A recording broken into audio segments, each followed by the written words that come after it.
திரு ராஜகண்ணப்பன் அனைத்திந்திய அண்ணா திராவிட முன்னேற்றக் கழகத்தின் ஒரு முன்னணி தலைவர்.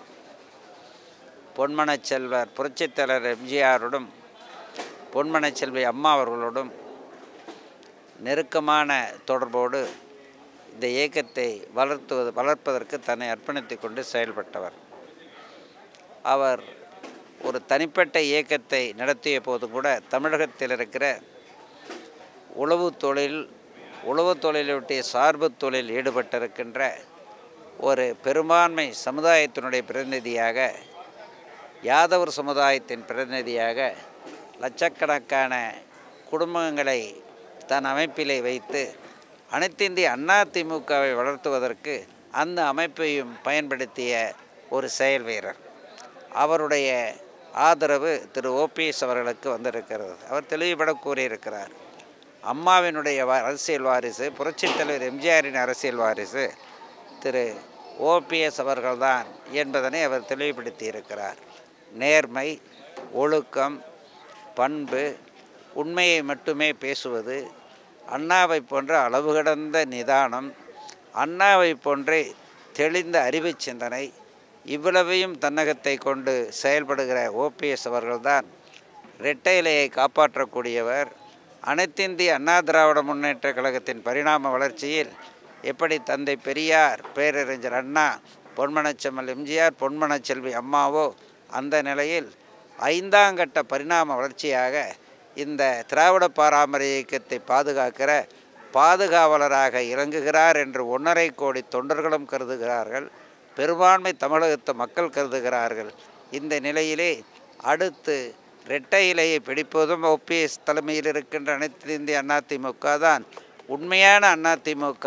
அனைத்து இந்திய அதிமுக ஓபிஎஸ் தலைமையில் இருக்க அதிமுக தான் என்பதை மக்கள் உணர்ந்திருக்கிறார்கள், தொண்டர்கள் உணர்ந்திருக்கிறார்கள்.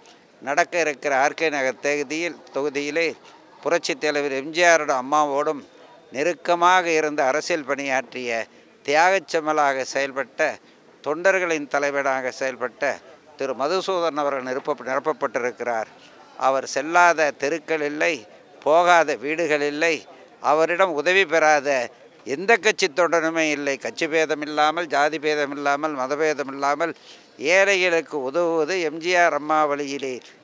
இந்த ஆர்கே நகர் தொகுதியிலே மதுசூதனன் தான் என்று மக்கள் பாராட்டுகிற அளவுக்கு எங்கு சென்றாலும் வாக்கு கேட்க நாங்கள் செல்லுகிற போது மக்கள் வெள்ளம் மிதந்து வருகிறது, பாராட்டுகிறது, வாழ்த்துகிறது. ஆங்கு கட்டாயமாக நாங்கள் தான் வெற்றி பெறுவோம், ஓபிஎஸ் அணி தான் வெற்றி பெறும். அவ்வளோதான் சார்.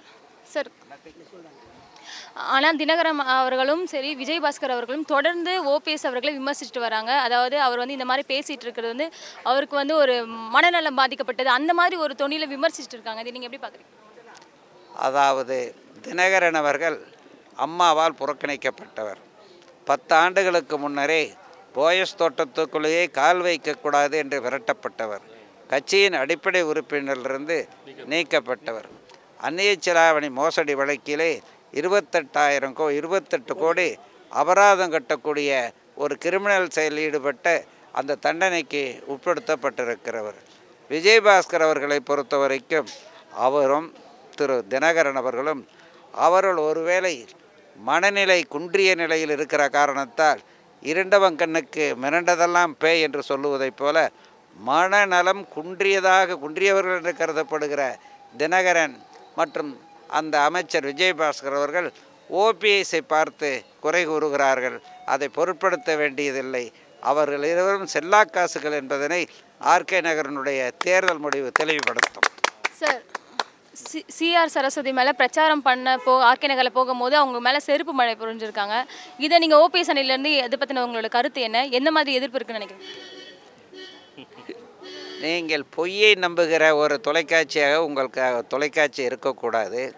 அந்த நிகழ்ச்சியிலே ஓபிஎஸ் அவர்களே சென்றார், நானும் சென்றோம் வாகனத்தில். அரை மணி நேரம் எங்கள் வாகனத்தை விடாமல் அந்த அவர்களுடைய வாகனத்தை முன்னால் நிறுத்தி கொண்டு ஒரு 5 அடி 10 அடி தள்ளுங்க, நாங்கள் ரைட்டில் போயிடுறோம் அப்படின்னு சொன்ன போதும் முடியாது, நான் பேசுகிறவரை நிற்க வேண்டும் என்று பேசினார்கள். போலீஸ் அனுமதி வாங்கிய நிகழ்ச்சி, எங்களுடைய ஊர்வல வாக்கு சேகரி. அவர்கள் போலீஸ் அனுமதி இல்லாமலே அந்த நிகழ்ச்சியில் ஈடுபட்டார்கள். இன்னும் உண்மையை சொல்லப்போனால் அந்த நிகழ்ச்சியிலே கெட்ட கெட்ட வார்த்தைகளால் பேசக்கூடிய அளவுக்கு தமிழ்நாட்டினுடைய பண்பு எந்த அளவுக்கு கீழ்த்தரமாக போய்விட்டது என்ற அளவிற்கு கெட்ட வார்த்தைகளாக பயன்படுத்தினார்கள்.